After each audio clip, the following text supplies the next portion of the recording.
दोस्तों नमस्कार। पवन सिंह का एक और गाने का पोस्टर आ गया है जो कि बता दे ये गाना एक पहले आ चुका था और इसका ही जो कि कॉपी गाना आ रहा है। आपको बता दे कैसन पीवा हो 2.0 यानी कि इसका गाना जो कि आ चुका। आपको बता दें हम सबसे बड़ा गाना इसको बोलना चाहेंगे इसलिए क्योंकि भाई ये गाना जो कि वेब म्यूजिक से आ रहा है। और बता दें ऑलरेडी ये गाना जो कि कैसन पीवा जो है वो गाना पहले भी आ चुका और काफ़ी हिट भी रह चुका है। तो कहीं ना कहीं अपने आप में इसका जो गाना लिखने वाले हों कहीं ना कहीं नई राइटर है तो भाई कहीं ना कहीं कुछ तो नया करने के प्रयास किए होंगे।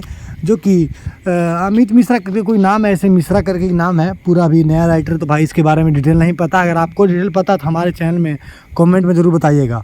और जो कि पुराना जोड़ी अपना जो कि इसके साथ जो म्यूजिक डायरेक्टर जो आशु प्रियांशु की जो जोड़ी है वो रहेगी इसमें देखने को मिलेगी। और बता दें कल हर गाने का टीजर रिलीज़ हो रहा है और ये परसों जो कि सुबह में 6 बजे रिलीज़ होगा। तो आप लोग भी तैयार रहिएगा और देखने के लिए एक्साइटमेंट है।